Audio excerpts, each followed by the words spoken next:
Malheureusement, le timing très mauvais. Nous tous connaissons que dans 5 mois, nous arrivons mi-juillet, août, septembre, octobre, novembre, décembre, dans 5 mois, le Parlement peut dissoudre. C'est la fin du mandat de ce Parlement-là. Donc à 5 mois, présente un projet de loi comme ça, évidemment, mari difficile avec un timing pareil. Parce qu'il y a un côté gouvernement, évidemment, il est marque point avant élection, l'opposition lit pas les gouvernements marque point, et il y a toute qualité soupçon de ban qui ban motif des uns et des autres, finalement, nous peut trouver ce qui nous peut trouver dans le Parlement. Un véritable dialogue de sourds. Projet de loi là, évidemment, il y en a sur positif, il y en a sur négatif. Je ne vais pas les faire l'analyse détaillée, mais je te connais. Augmente dépenses autorisées de ban candidat de 150 000 à 1 million. Plus partis politiques à 1 million. D'autre part, limite le nombre de bases. Donc, il y a du positif, du négatif.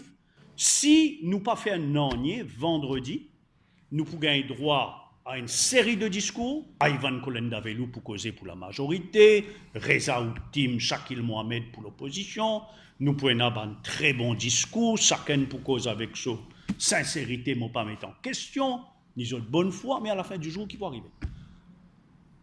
Nous prenons la case, tant vendredi à soir ou bien bonnet à samedi grand matin, et nous pouvons constater pareil, dialogue des sourds, pareil comme la réforme électorale, tout foiré, nous rentrons dans l'élection, leur base, même la loi. Finéna, de la part de Arvin Boulel, Paul Béranger, Xavier Duval, une proposition, mettre un select committee.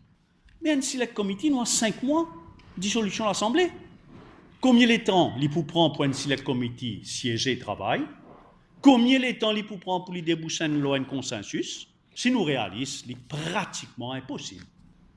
Donc, nous allons rentrer dans une élection, là, sans même base là, quand nous connaissons que personne n'a pas respecté la loi et qui n'a aucune limite aux dépenses de mon parti.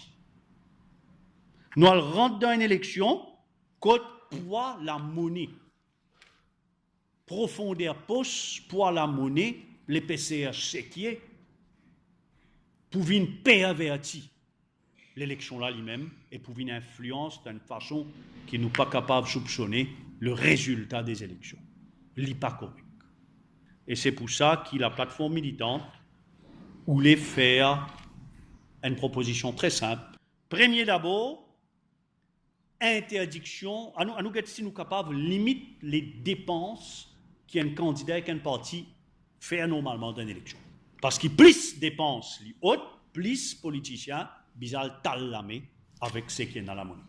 Nous pouvons donc proposer, ça n'est pas dans le projet de loi, mais nous pensons qu'il n'y a aucune raison que la majorité MSM-ML et l'opposition confondue, travailliste, PMST, MP, pour capable compte, si nous dit aboli, interdit, parti politique sans y électeur, et donne la commission électorale les moyens, ban vieux dimoun, ban dimoun handicapé qui peine moyen de transport et qui souhaitait le voter, c'est la commission électorale qui véhicule ça.